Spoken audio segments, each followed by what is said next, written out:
Hello and welcome to another edition of Heal Thyself, Benefits of Holistic Living. I'm Mia Saenz, your host, and with me in this segment is Carolyn Gervais.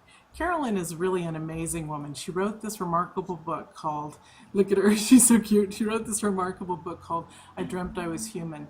And as we grow on our spiritual path, we all realize, wow, this is such a dream. So she's going to share a lot of this content with us today. She's also a spiritual psychologist and a clinical hypnotherapist. So welcome, Carolyn. I'm really glad to have you. I'm glad to be here. Good.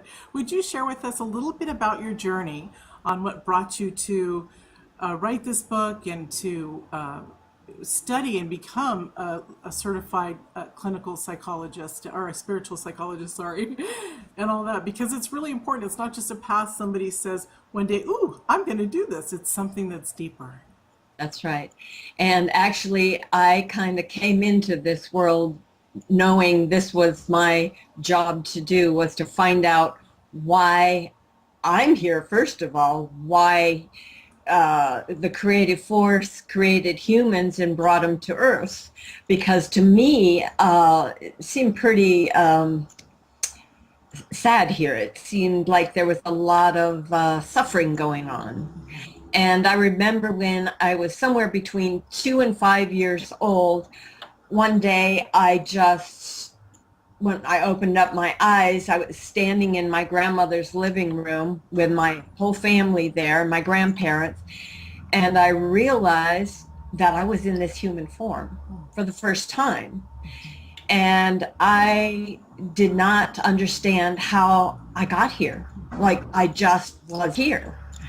And I was looking around me and I was thinking, what am I going to do with this? What am I supposed to do?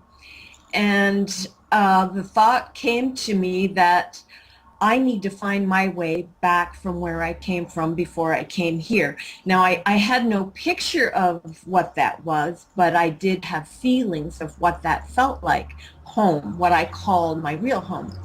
And it seemed very peaceful. It wasn't chaotic like it was here. And it wasn't noisy like it was here. And I watched the adults doing their things around me, and I thought, what are they doing? It's just constantly moving, and they're talking, and it's like, what is all this for? And the only people I recognized was my mother and my twin sister. Mm. You're a twin too. Okay. You a twin? Yes, she died at birth though, but yes, I am. Oh. And I honor that. So That's nice. But anyway, and I have an older sister, and my father was there, but I didn't recognize who he was. I didn't know my grandparents. I didn't know who my big sister was, just my mother and my twin sister. And so I thought, okay, I don't know. I'm not just going back to where I came from because I want to. So I'm thinking, I guess I just have to keep watching of what's going on around me, and maybe I'll get some kind of hint on how to get back to where I came from. And when I turned 5 years old, all of a sudden, this white haze that I had been looking through disappeared. And I didn't know that white haze was there until it was taken away. Mm-hmm. And all of a sudden, this world it was crystal clear as I looked out at it. And it had a way of making my mind more clear too. It's like I just came into my body completely and was now a participant as well as an observer. And I understood finally what my grandparents were. They were my father's parents. And my father was a child like me at one time, which was really hard to believe. So as I grew older, I started asking all the adults around me, why are we here? Why would this God that you taught me about, or why would God make us and put us on this earth? What is it for? And nobody could answer my questions. And my grandfather said, honey, people don't know the answers to those kinds of questions. We're not supposed to know the answers to those questions. Only God knows the answers to those questions. And I said, what? And I thought, when we grow up, we know all the answers to everything. And he said, no, we don't. So I was very disappointed and very sad because I couldn't figure out how I was going to get the answers to my questions if the adults couldn't answer it. Right. You, But isn't that a limited thinking when you think about it? That it's surprising almost what? What's that? what your grandfather had said to you, because Yeah. your life's journey has been about discovering what it's all about now. Because he said, "We don't know." Right, right, right. And so, and I always had those questions all my life, and I was determined to find the answers to those questions, regardless of what my grandfather told me. And so, when I was 17, I knew that, I just still didn't like being here on this earth. And I came from a very dysfunctional family. My mother suffered from mental illness and depression, and my father was very, very strict and to the point of abusive when he punished us three girls. And so I became very introverted and very shy and very afraid of adults especially, but really of everyone, because I really didn't know what was expected of me when I got in school. I didn't know that I was how to talk to other kids. All I knew was how to talk to my twin sister. And so it was very difficult for many years, but I did figure out how to have a personality that was acceptable.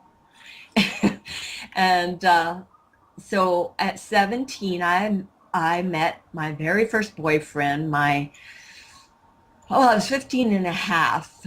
So I think it was my freshman year. And no, my sophomore year.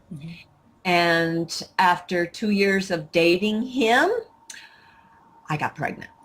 And I didn't know what I was going to do. I didn't want to stay on this earth. And I had a singing career that I wanted to get into, but here I found myself pregnant. My father disowned me. My mother got drunk and passed out. And so I got married to my boyfriend, and I was depressed all the time. I wanted to stay here to raise my child. I knew that because I wanted my child to have the answers that I could never get. And so I was bound and determined I was going to teach him whatever I could about that would make his life easier than mine was. You had a boy. Yes, I had a boy, and I started studying anything I could get my hands on that was outside the box, like reincarnation, ghost phenomena, extrasensory perception, white witchcraft, like books like Edgar Cayce books, Seth books, Alice Bailey books. I got into theosophy and Eastern philosophy and studied those for a lot of years because they seemed to give me more of the answers I was looking for. And I have never stopped. I have been, and I've learned how to meditate. I taught myself yoga. I even taught yoga because I taught myself yoga. And I really knew what I was doing. And so everything I've done in my life has been to experience life and understand people so that I could understand myself, and so that I could experience what other people experience and know what that feels like. Yeah. And so I learned a lot about myself through other people. I learned what a lot of pain is. I was anorexic for many years, and I've been through a lot in my life, but I've never given up. That's awesome. You're right. You do have a heart of a warrior. You do. That's one reason why I'm so attracted to your, when you talk and everything. It's very beautiful. Will you share with us why we're here on Earth in the human form? This is all part of I Dreamt I Was Human, right? Yes, it is my book. We are here because we are here to experience all that physical life has to teach us, because this isn't the first time we've been here. I mean, we have many aspects of ourselves that are living on Earth in other frequency levels of Earth, different time frames. And so we learn through all these different aspects of ourselves. We are connected on higher levels, and believe it or not, we get answers from a lot of those other selves when we need them. And Exactly. so we are here to experience life so that we can awaken to who we really are as spiritual essence. That's perfect. I love that. So let's talk about, do we all experience parallel lives and alternate universes? Yes, we do. We do that, even though we don't, everybody has been conscious of it, Right. you know, Yeah, and exactly. that's pretty tricky. I mean, it's not like I planned it. It's just one day, the first time it happened to me, it was like, whoa, I didn't know it was happening until it was all over. And someone said, that didn't happen. And I said, yes, it did. Yeah, exactly. And so I had been in metaphysics for quite a while. I was in my early 20s back then. And I knew that I was being shown something that I needed to remember and to take notice that we are multidimensional. Don't you think that until we open ourselves up in any of the spiritual aspects, metaphysical or esoteric or whatever, don't you think that we don't see or understand what we're seeing of these other dimensions or these other realities until we have grown to a certain level within our own essence so that we can then go, wait a minute, that is really trippy. I'm feeling like I'm in a dream in this moment, but I'm somewhere else, and that reality is so strong. I used to tell my sister, why am I having these other feelings or blackouts or whatever where, I couldn't level it. I thought I was schizophrenic. And she said, no, you're not, because I would know. I'm your sister. We live together, There's Yeah. nothing that shows you that, that you're different. And so it all started, like you said, it just started to progress. And Right. I'm sorry, I love talking to you. So this is Right. Love incredible. too. So yes, and there's many ways to experience alternate realities and alternate aspects of ourselves through dreams, through meditation, through blackouts like you had, through being awake and being conscious and just walking around on the earth. And that's how a lot of them has happened to me, that all of a sudden I was experiencing this something and I thought this on this in this body I was experiencing it. And after it was all over, well, the only reason why I knew it was an alternate reality is because somebody else was there with me. Yes. And Yes. I said, did you see that? Did you hear what that person said? Because they were right there with me, in some of them, and they said, no, Yeah. no, I've been here the whole time. I didn't see that happen. Yeah. And I thought, whoa. Now, in your mind, you do think, am I going crazy? Yeah. Am I nuts or something? And this happened with my two sisters. And I told them it was an incident when my grandmother was dying after having a stroke. And she woke up.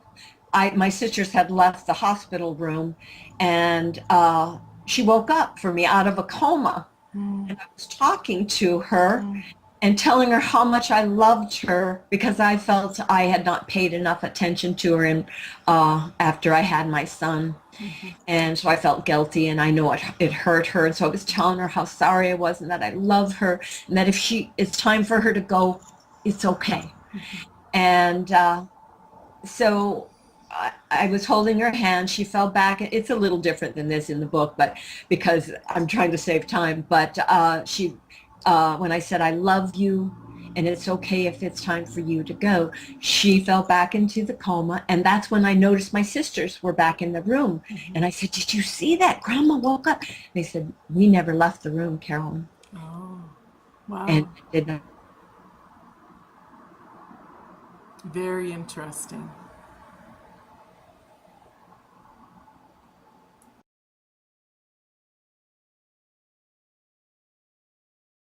Wow, that's really incredible, Carolyn. Isn't that awesome? Yes, it was. And my sisters, I didn't say anything because I was so flabbergasted, but I was afraid they were going to think I was crazy, and they said, "No, we don't think you're crazy because weird things have had happened to them too in their lives. They're kind of weird like me too.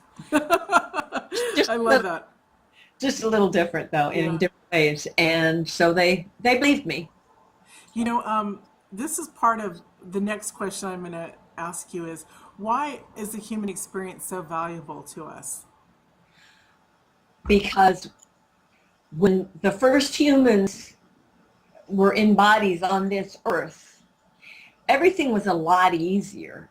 We were more in touch with our essence, our spiritual essence, and were able to communicate it with it all the time. But then we started being mesmerized by everything around us, all this new stuff, like children with their toys, and we kind of just decided, like children do, no, I want to do it myself. I let me decide what I'm going to do at essence, my spiritual essence. I want to do. So we kind of, over time, lost that contact with our higher aspect. And then that's when the ego kind of took over and was born. And so we have to find our way to tame that ego and bring it under our spiritual control so that we can get those messages from our soul, those whispers that are saying, this is what you need to do, or you need to try this, or whatever the case may be. So tell us, what purpose does our ego have right now in this lifetime on planet Earth? Well, we do need an ego because our mental telepathy is a little rusty. Yay! You're the first person to ever say that on an interview. Yay! This is why I love this woman. And so Oh my God. and so we're listening to this ego and thinking it's our intuition, and we don't really always know the difference until we start dealing, going inward and waking up to what's real about us and what isn't. And that is that true living life essence that is in us is what's real. This body is just an illusion. It's like a three-dimensional illusion, hologram. And so we keep it going because we decided, well, we're going to believe that this is all real, so we can wake up in the body, because this is where we started the illusion, in the body. So now we have to wake up in the body so we can see through the illusion to who we really are. And the ego part, I mean, we have to communicate with each other, number one, because of our mental telepathy not being very good anymore. So we use the ego to communicate through. You know, it's funny because for years I've been saying on interviews and stuff when I'm talking to people, or even with clients, whatever, or when I'm being interviewed, it's I don't like the word should, but realistically, we all could and would be telepathic, but we have to evolve more as a species in order for that to happen over time. And we have made great strides in the last 100 years as a human on Earth. And so I loved when you said that, because I've never had anybody in the hundreds and hundreds or thousands of people that I've interviewed over time, nobody's ever brought that up like that. So thank you. That was so awesome. So what can people who are looking at this spiritual essence, what does that look like and feel like in a human, our spirit with our human form? I mean, besides what we are, but Well, I can only describe what it feels like for me, but I assume that it feels similar with other people, and that is a feeling of unconditional love. It's a feeling of being whole, complete. And we go in and out of it. We're not like in it 100%. But when we are, we can really tell the difference between being stuck in our bodies and being one with that true life essence that we are. Thank And you. I That's have beautiful. experienced that many times. And when you, I'm sure you probably know this as well, that when you feel that connection, you don't want to come back here. Exactly. And you're like, nothing is going to disturb that peaceful bliss because my soul is complete and I'm at one with my higher self. I'm at one with God. I'm at one with the universe. Exactly. Why would you want it to feel any other way? Yeah, Yeah. exactly. But we have created missions here, so we keep Yes. coming back here to start to remake what we've made Yeah. and evolve what we've created. Yeah. So I'm thinking, though, in the human form, when I get to those places where I just feel so elated and I keep myself in that space, is when I'm like, if somebody enters my zone, which is rare when it's on a negative, I'm like, I don't want this in my space. I want to we're here as souls to, our soul is here, like you said, to love unconditionally and to experience that. That's why we're in relationships, because they're the most trying things that we can do here on earth. We need each other. They are. Yeah. They are. You have an amazing array of free gifts for everybody that I do want to spend some time talking about it, because each one, when I was reading, I was like, oh my God, this is amazing. This is fabulous. So would you like to share those? Share what I can understand what you said. Your free gift. You have 4 free gifts that you offer. Oh, yeah, yes, yes. Incredible. I have, see, I was a singer for many years, and um, it brought me out of my shell to be in bands and be up on the stage and singing. And I loved to sing because that was the way I expressed the God part of me at that time in my life, and still do when I sing. But anyway, so I wrote some what I call metaphysical spiritual music with words and some of it without words. And I did a CD, and it's called Face in the Mirror. Nice. And there are a variety of different kinds of metaphysical music on that CD. Some are more meditative, and some are more upbeat. So, and I do all the vocals on that. And I also have, and that's one of the free gifts that I'm offering, is one of those CDs, Face in the Mirror, and the other is a toning tape, and it's called The Language of Light. And it's a toning that I learned years ago when I went to Nashville to push my country music. I went to an esoteric school there, metaphysical school, whatever you want to call it, and I learned this toning. But I took what I learned and made it my own, and put vocalization to music to it, not vocal music to it. And so I have that CD as well. And whoever wants it, I'll explain how to use it if they decide they want that. And then I also have an ebook that I could send as a free gift. And a dream interpretation is another. I interpret dreams. And I think that's it. Yeah. Well, that's more than enough. That's so gracious. Thank you. You're welcome. That's just brilliant. Thank you. It's beautiful. And you're so generous, and it shows in your spirit. And thank you. It's really beautiful. Let's get into a few more questions, like I would like to say why instead of do, because I think they do. Why do our perceptions of our creative source and ourselves hold us hostage? Because we come in with certain beliefs and programming. We come in already programmed, because this isn't the only life we've had. So we come in with programming, and then our parents are programming us while we're in the womb. And then when we come out of the womb, all hell breaks loose. yeah, and we're still being programmed by them, whether we like what we're being programmed with or not.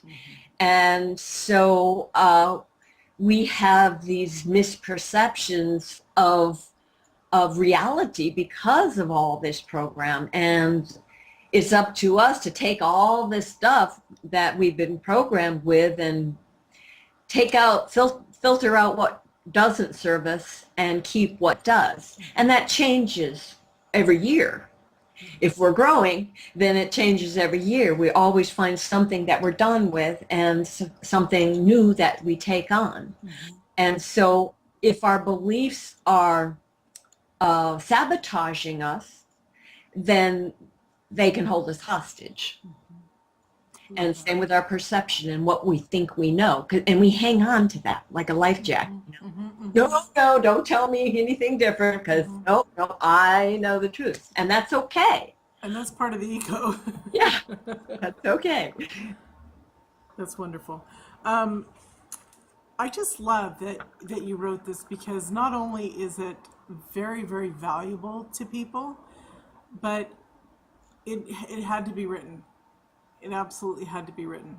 I felt for me. Yeah. How long did it take you to write your book? Because so many people out there, like, I really want to share, what I have in life. And every writer's different. I know yeah. My first book took me, I think, 4 months, which was very fast. I have a girlfriend that pumped one out in 6 weeks on total download. And my husband's, I think, took 3 years. So how was that for you to write your book? How long did it take? What were your feelings? What were your motivations?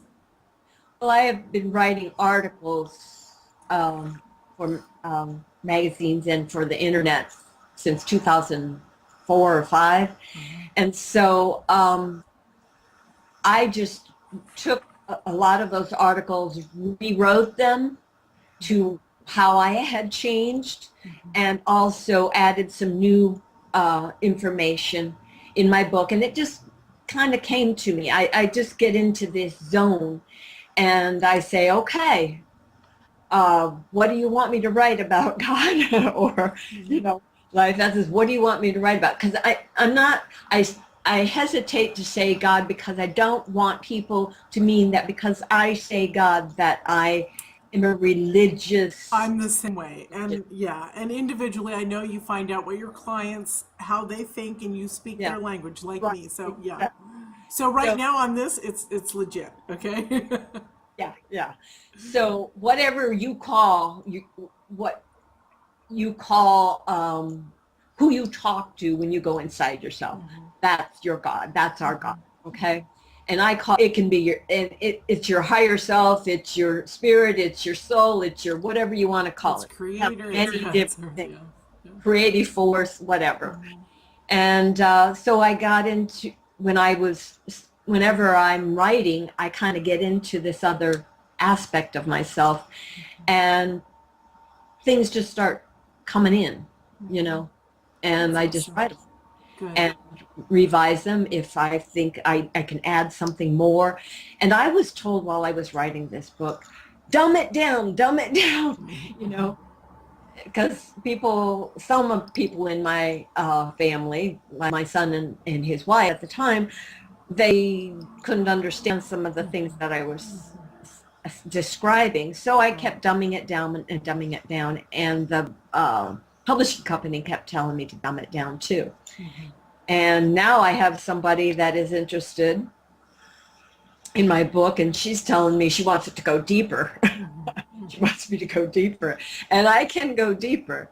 But it took me, I guess, from the time I started in 2005 with the articles, and I just took a lot of that and then added more mm-hmm. chapters to the mm-hmm. book as I was guided to.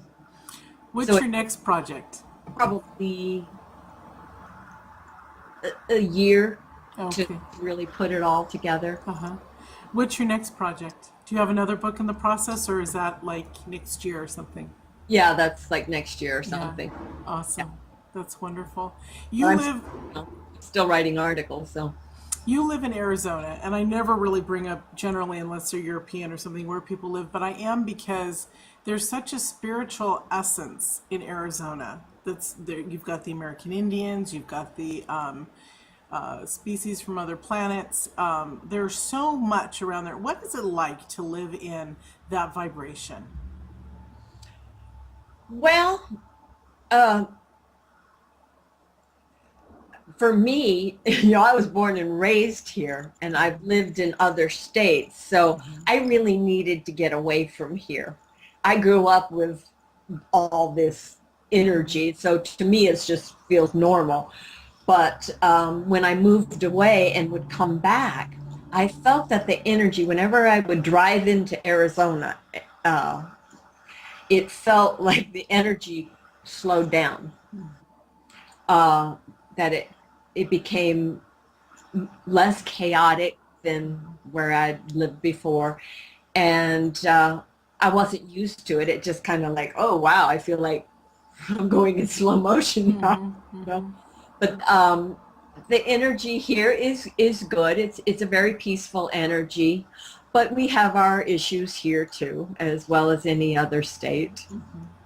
In fact, the metaphysical people, it used to be full of metaphysical bookstores and psychic fairs and all that, and that has decreased. Interesting. Yeah, Interesting. decreased Wow. a lot. That's very interesting. Yeah. Well, guess what? What? We're out of time. Okay. You've been fabulous. What would you like to leave the audience with? One of your gems. Well, one of the things that I like to tell people, because we make ourselves suffer so much by second guessing ourselves and thinking, oh gosh, if I do this, and that might be wrong, and then what'll I do, you know? So I like to tell people, stop thinking that we're going to be punished every time we do something that doesn't turn out the way we want it to. That's not a punishment. It is actually a gift, because every choice we make in life is a step forward into finding out something about ourselves that we didn't know before it. So every experience is a gift, no matter how it feels. And it has nothing to do with being punished. It has everything to do with becoming more aware. Awesome. Wonderful. Thank you so much, Carolyn, for joining us. Thank It was truly a pleasure. Thank you. I really enjoyed it. Me too. And thank you all. We'll see you in another segment. Bye.